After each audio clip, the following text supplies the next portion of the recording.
Now starting with alkaline earth metals, we have got the group 2 of the periodic table consists of 6 elements: beryllium, magnesium, calcium, strontium and radium. Radium is however radioactive. These elements are also called alkaline earth metals, so to say, and because the oxides of magnesium, calcium, strontium and barium are found in earth's crust and are alkaline in mixture.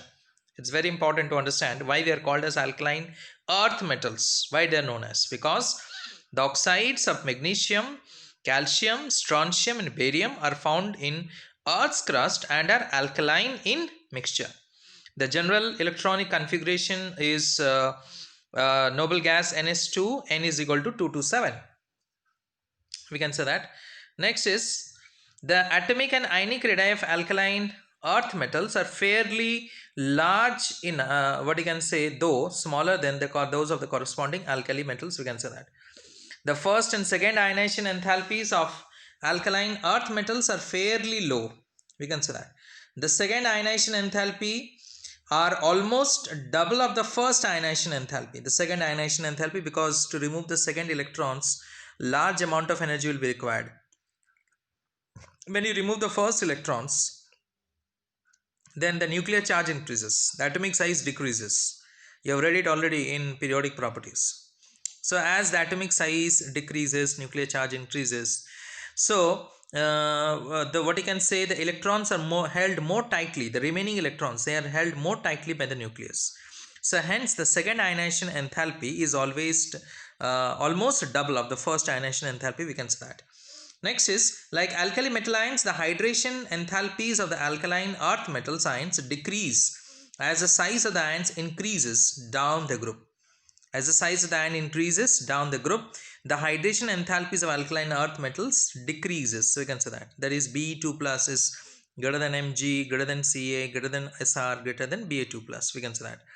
All alkaline earth metals uniformly show an oxidation state of +2, both in the solid state or in the aqueous solution state, because they belong to the group 2, isn't it?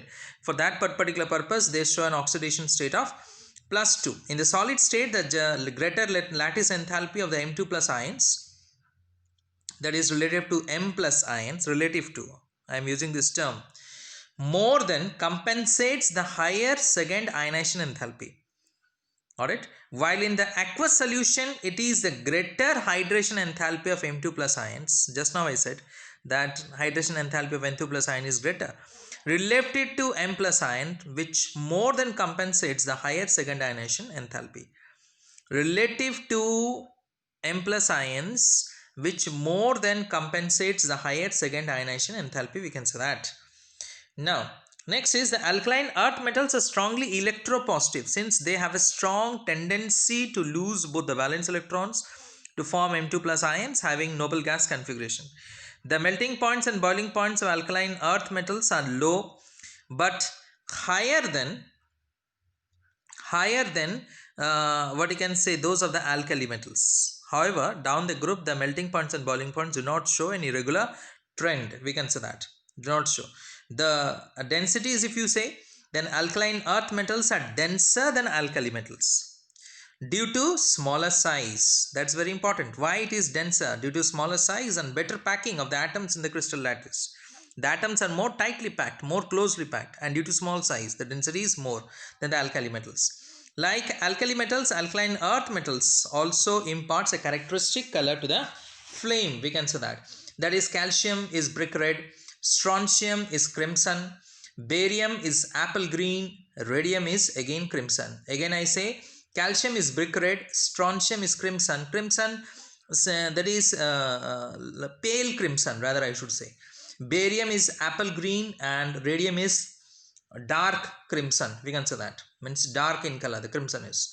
Beryllium and magnesium is left out because being smaller in size, their electrons are strongly held by the nucleus, beryllium and magnesium.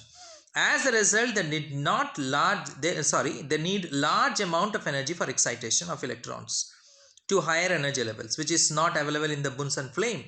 So they do not impart any color to the flame. Alright, you can see here that I have told calcium, strontium, barium, radium, but I did not say beryllium and magnesium. the first two elements of this particular group. The reason is that the electrons are strongly held by the nucleus. The electrons are. As a result, they need large amount of energy for excitation of electrons to higher energy levels, which is not available in the Bunsen flame. So they do not impart any color to the flame. For that purpose, magnesium, you know, it burns the dazzling white light. It does not impart any color to the flame. We can say that. Next is the reducing character of alkaline earth metals increases down the group. As the ionization enthalpy of the metals decrease, or the electrode potential becomes more and more negative down the group. Alkaline earth metals on heating in air form a mixture of oxides and nitrides. Alkaline earth metals, that's very important. It forms a mixture of oxides and nitride. Later on, you'll be studying about that is boron nitride and all these things in the p block elements. You'll be knowing it about it. The reactivity of alkaline earth metals towards water increases down the group from magnesium to barium. That is, magnesium is less than calcium, is less than strontium, is less than barium. The reactivity of the alkaline earth metals towards water, it increases down the group. That means I should say the barium is more reactive towards water compared to that of magnesium. We can say that. That is, oxides or hydroxides, we can compare it. All the alkaline earth metals except beryllium, they combine with hydrogen directly on heating to form metal hydrides MH2. We can say that they combine directly. The stabilities of these hydrides decrease down the group from beryllium to barium because the lattice enthalpies decrease down the group as the size of the metal cations increases. Both BeH2 and MgH2 are covalent. Alright, beryllium and magnesium hydride both are covalent, electron deficient molecules. Electron deficient molecules. Remember it, the question comes. Electron deficient molecules, to give examples. So beryllium hydride and magnesium hydride. They have polymeric structures involving hydrogen bridges, while all other hydrides, calcium, strontium, barium, are ionic. They are ionic. Beryllium, magnesium, they are covalent and liberates hydrogen on treatment with water. Calcium hydride is called hydrolytic and is used for large scale production of hydrogen. Calcium hydride, we can say that. Clear? So in this way, next if you see, we are having that is chloride, beryllium chloride in the solid state. The structure you can see. You have to practice this particular structure. You have to draw the structures and you have to practice it. The arrow you can see, that is nothing but the coordinate bond. Beryllium is having, that is, two bonds with chlorine, and one more pair of electrons comes from one chlorine atom and one pair of electrons comes from another chlorine atom, due to which it is octet. Got it? You count it and see. Beryllium is having 4 electrons with 2 chlorine atoms. Two electrons from one beryllium and 2 electron it borrows from 2 chlorine atoms. So as a result, total number of electrons in beryllium is 4 now, after borrowing from 2 chlorine atoms. You can see the figure. Now beryllium is having 4 electrons in the outermost shell. To become the octet structure, alright, it undergoes a polymeric structure, this sort of polymeric structure. So you can see in the screen, the polymeric structure it undergoes. How? One chlorine atom donates one pair of electrons to one beryllium, another chlorine atom donates a pair of electrons to another beryllium. As a result, it forms a polymeric structure in this particular way. So in the solid state, beryllium is having this sort of structure. We can say the polymeric structure is having. Now, except beryllium, all other alkaline earth metals reacts with carbon when heated in an electric furnace to form carbides of the general formula Mc2. These are called acetylides because on hydrolysis they produce acetylene. Got it? They react with carbon to form a compound whose general formula is Mc2 and they are called as acetylides. Why they are known as acetylides? Because they react with water, they undergo hydrolysis to give the acetylene gas, Hc triple bond CH. Like alkali metals, alkaline earth metals also react with acids evolving hydrogen gas. Beryllium, however, being amphoteric, dissolves both in alkalis and acids, liberating hydrogen gas. Beryllium, it is amphoteric, it dissolves both in alkalis and acids. Beryllium is amphoteric. You can say that is lead is amphoteric, aluminum is amphoteric. Got it? Many elements are there. Tin is amphoteric, zinc is amphoteric. Got it? So in this way, they react both with acids as well as with alkalis. Like alkali metals, alkaline earth metal dissolves in liquid ammonia, forming blue colored solutions with the formation of ammoniated electrons. These blue solutions are widely used as reducing agents in organic chemistry under the name Birch reduction. Birch reduction. Alright, again I repeat, like alkali metals, alkaline earth metals dissolves in liquid ammonia, forming blue colored solutions due to the formation of ammoniated electrons. These blue solutions are widely used as reducing agents in organic chemistry under the name Birch reduction. When heated with halogens, fluorine, chlorine, beryllium and bromine, that it should be, it's Be2 it has become, but it should be Br2, and iodine, all alkaline earth metals form halides of the general formula Mx2, we can say that. Alkaline earth metals form sulfates of the type MsO4. These are formed by action of H2SO4 on corresponding oxides, hydroxides or carbonates. The solubility of sulfates in water decreases down the group. It should be shown the group, a lot of spelling mistakes had become, down the group from beryllium to barium. These sulfates decomposes on heating, forming the corresponding oxides and SO3.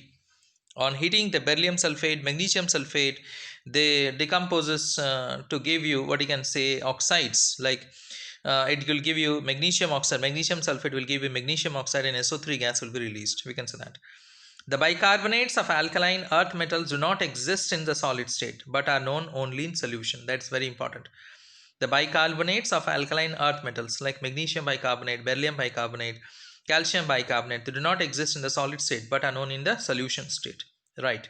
On heating, bicarbonates decomposes forming carbonates with the evolution of carbon dioxide. The solubilities of the carbonates decreases as we move down the group from beryllium to barium. That is, solubilities decreases in this order: beryllium carbonate, then magnesium carbonate, which is greater than calcium carbonate, which is greater than strontium carbonate, which is greater than barium carbonate, so to say. Beryllium differs from rest of its family because of its exceptionally small atomic size, ionic size, high ionization energy or high ionization enthalpy, and absence of d orbitals in its valence shell, we can say that, absence of d orbitals. So you can find this particular reason is same for all the elements having that is exceptional behavior. Those who have exceptional behavior, this particular reason, that is they are exceptionally small in atomic size and ionic size, they have got high ionization energy, absence of d orbitals. Due to all these reasons, beryllium shows an abnormal and anomalous behavior, got it, we can say that, from rest of the elements in a particular group, that is in group 2. Beryllium shows diagonal relations with aluminium because both of these elements have same electronegativity and same polarizing power. Calcium oxide is also called quicklime for that particular reason. Now, diagonal relationship of beryllium with aluminium, if you see, then you will find both metals have a tendency to form covalent compounds. Both beryllium chloride and aluminum chloride acts as a strong Lewis acids and are used as Friedel-Crafts catalyst.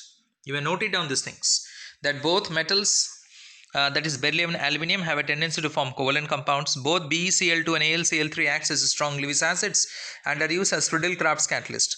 Both BeCl2 and AlCl3 have chlorine bridged structure in the vapor phase, we can say that.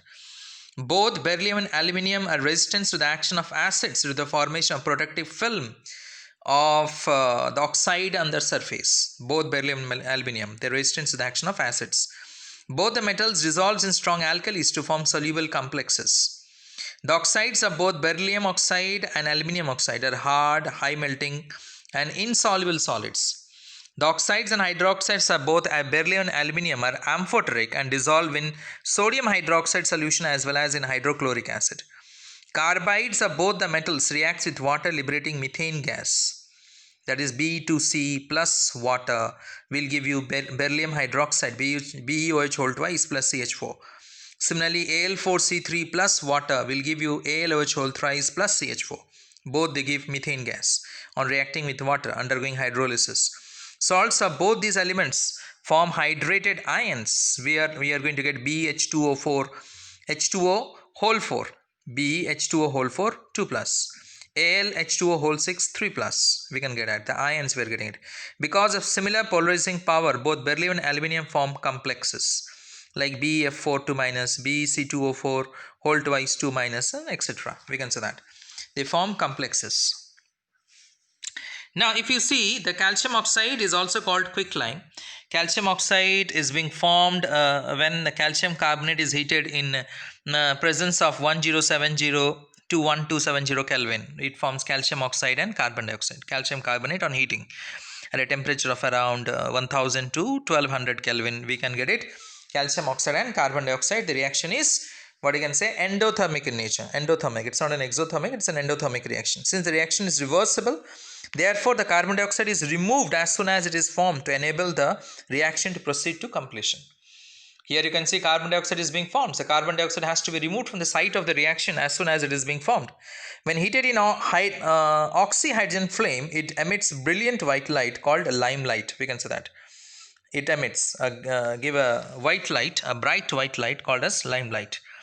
Now calcium hydroxide is prepared on a commercial scale by adding water to quicklime. This process is called slaking of lime. That is known as calcium oxide plus water will give you calcium hydroxide. We can say that. During the process of slaking, lumps of quicklime crumbles to form fine powder. The suspension of slaked lime in water is called milk of lime, while the filtered and clear solution is known as lime water. Alright, when you are adding calcium oxide to water, you are getting calcium hydroxide. That is known as slaked lime, and the process is called a slaking of lime.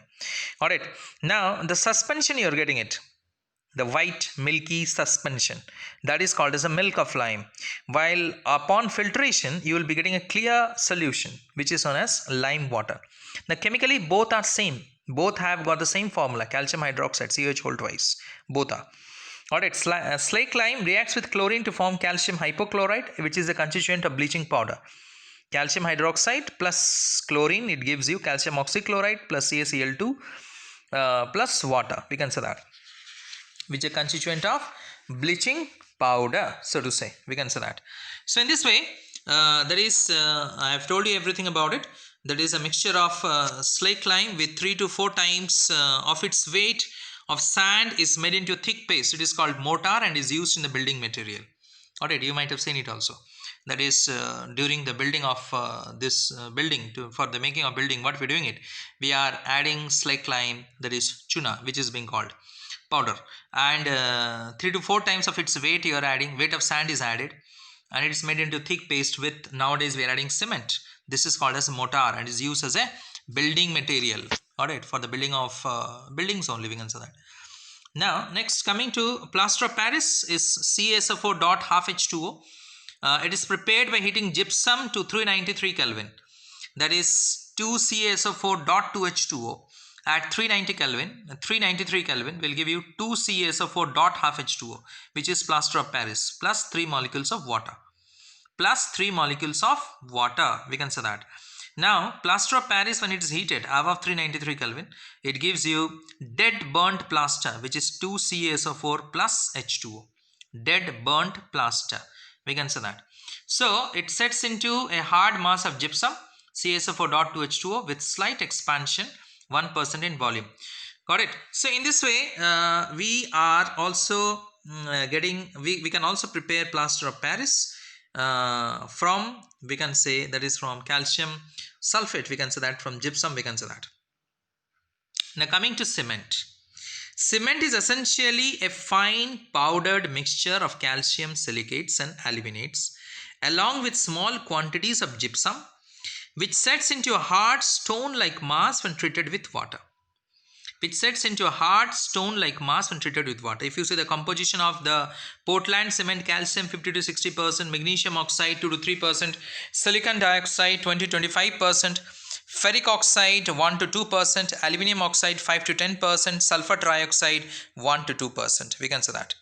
This is the composition of the Portland cement. The important constituents present in the Portland cements are dicalcium silicate, that is Ca2SiO4 26%, tricalcium silicate Ca3SiO5 51%, tricalcium aluminate Ca3Al2O6 11%. We can say that. Alright, this is the composition of the Portland cement, so to say, we can say. The essential raw materials required for the manufacture of cement are limestone, calcium carbonate, that is said to be as Now this is the you can see the diagram. A particular diagram is given how cement is being prepared. We can say that the diagram is being given. I'll explain this particular process. Now this is a particular view of a cement factory of Portland Cement, where Portland cement is being prepared. We can say it's a view of a cement factory, audit, where the Portland cement is being prepared, it is being manufactured. You can say it's a nice view, a very beautiful view, you can say that. Clear? So in this way, the essential raw materials required for the manufacture of cement are limestone, that is calcium carbonate, clay, which provides both silica and alumina, we can say that, clay, gypsum, calcium sulfate, CaSO4.2H2O. Besides this, small amounts of magnesia, MgO, and iron oxide, Fe2O3, are also required for imparting suitable color to the cement. Yeah, we are getting white cement, black cement, different color to the cement. That is depending upon magnesium oxide and ferric oxide. If magnesium oxide is more, then there's white cement. If ferric oxide more, then it's a black cement, we can say that. Now cement is basically prepared by two processes, by wet process and by dry process. The wet process is preferred when the raw materials, that is limestone and clay, are soft, climate is humid, and the fuel is cheaper, we can say that. The dry process is preferred when the raw materials are hard. Alright, when the raw materials are hard, it is a dry process. When the raw materials is soft, limestone is soft, clay is soft, climate is humid, the fuel is cheaper, then the wet process preferred. In the wet process, the clay is washed with water in a wash mill. Already you can see the diagram here, and you can see the particular diagram. The raw materials is being added. The clay is being washed with water in a wash mill to remove flint and other foreign substances, unwanted substances. It is then mixed with requisite quantity of limestone and pulverized in a special meal. Pulverized means made into small balls, we can say that. In a special meals, we can say that. This meals which you can see in the that is on the screen, you can see the meal which you can see on the screen. The resulting pasty mass is then thoroughly homogenized to get a raw slurry containing about 40% water. You can see the slurry is coming down, the raw slurry. You can see in the figure that is being coming down, it is being collected. And in the dry process, the raw material are dried and mixed in desired proportions. The mixture is then finely powdered and passed through 300 mesh shelves, we can say that, 300 mesh shelves, and homogenized with the help of compressed air. The homogenized mass is called the raw mill, we can say that. That is known as the raw mill. So we have got in the figure, if you see, we have got, that is the upper part, we have got the middle part, and we have got the lower part of the kiln, we can say that. So the upper part of the kiln, the temperature is about 1100 Kelvin. Here the charge loses water due to evaporation by hot gases. In the middle, the temperature is around 1200 Kelvin. Here the limestone decomposes, form calcium oxide to form calcium oxide and carbon dioxide. CaCO3 gives CaO and CO2. And the lower part of the kiln, where the coal dust is blown in the hottest, with the temperature ranging between 1700 to 1900 Kelvin, around, we can say that. Around 1700 to 1900 Kelvin. As the charge reaches here, chemical combination takes place, that is calcium oxides combines with silicon dioxide, that is sand, to form calcium silicate, dicalcium silicate, 2CaO SiO2. Calcium oxide plus SiO2 will give you CaO, 3CaO.SiO2, tricalcium silicate, we can say that. So in this way, due to very high temperatures in this zone, about 20 to 30% mass melts and combines with solid mass to form grey colored balls, which are called as cement clinkers, we can say that, cement clinkers. Now coming to the setting of cement, when water is added to cement, an exothermic reaction occurs. During this process, cement reacts with water to form a gelatinous mass, which slowly sets into a hard mass having three-dimensional network structure involving SiO-Si and SiO-Al chains. We can say that this is called as setting of cement. When water is added to cement, an exothermic reaction takes place, and cement reacts with water to form a gelatinous mass, which slowly sets into a hard mass having three-dimensional network structure having either SiO-Si Si single bond O single bond Si linkages, or Si single bond O single bond Al linkages, we can say that. Clear? So coming to, that is, in the cement industries, fly ash is a waste product of steel industry and the steel industry, and mainly consists of calcium silicate, which is being used as a raw material in the cement, we can say that. So this can be added to cement to reduce its cost without affecting the quality. Fly ash, it can be added to the cement. Energy is stored in the body due to the formation of phosphate bonds and ATP molecules, and energy is released due to the hydrolysis of this phosphate linkages. Both this process are catalyzed by magnesium ions, we can say that. Both this process, they are catalyzed by magnesium ions. So this is the biological importance of this group 2 elements I am saying you. So in elderly persons, especially women, there is sometimes a net loss of bone calcium, leading to the disease called osteoporosis. You can see this particular disease, which is quite common nowadays. In every house you may get this particular disease. It is being found in elderly persons, especially women, we can say that. There's a net loss of bone of calcium, leading to a disease. So in this way, this is all about your group 2 elements, that is alkaline earth metals, so to say.